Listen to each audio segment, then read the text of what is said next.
I'm Chris from Bideford Computers, and basically we're all very frustrated by this sinkhole that's opened up at the top of the road. Fair enough, the highways can't do anything about a sinkhole randomly opening up. They came out within 2 hours and closed the road, fair enough. Since then they've done virtually nothing, we haven't heard anything. Main thing that's been frustrated for us is that nobody's bothered to come in and tell us what's going on. It's now nearly 4 weeks on and nobody's sent us a letter, nobody's called us, nobody's come in to see us and say, just so you know, this is what's happening. I've had to chase them up. I've called them multiple times. I called them 3 times yesterday. I've called South West Water, and nobody seems to be able to tell us what's going on or when they're going to get anything sorted. And how's it affected your business, Chris? It's affected us quite severely. And the thing is, we do mainly computer repairs. We do sales as well. Most of our customers, we've got quite a lot of older, retired customers, people who don't want to be carrying stuff up the hill.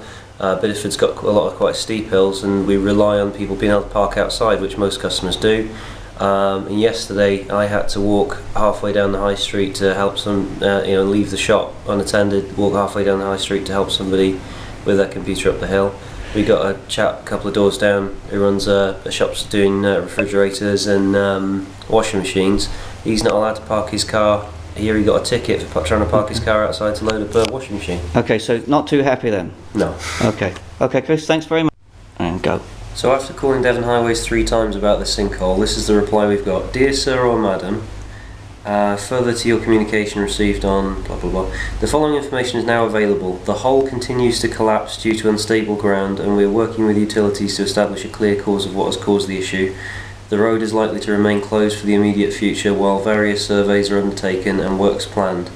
That's it. That's the most I've been able to get out of them after 4 weeks nearly and 4 phone calls. Right. Okay. Good.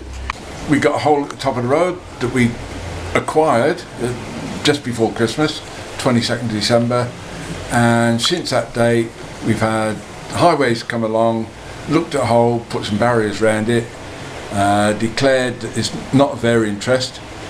The water board looked at it initially and said our drains and sewers aren't along there, but we'll put a camera up, which surprisingly they're actually doing today, which is the 10th of January. Yep. 3 weeks on from when we got the hole, and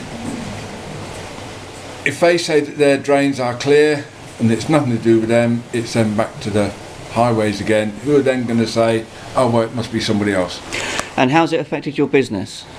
Oh, it's affected it dramatically because we're not getting the passing trade, i.e. in cars. They come along, park up right outside the shop, and it's fantastic, but now we're not getting any traffic along the road. It has hit this business dramatically. We're way down on what we would normally take this time of year. And how do you feel about the length of time it's taken to get sorted? Well, as I've said to other people, if this hole was at the other end of the street, right next to the high street, it would have been done on day 1. Yeah. 3 weeks is for them to even actually look at it and get anything done. All right, yes, we've had Christmas and New Year in between, but that's only 2 or 3 days. 2 or 3 days out of 3 weeks still leaves a fortnight, which they could have done something.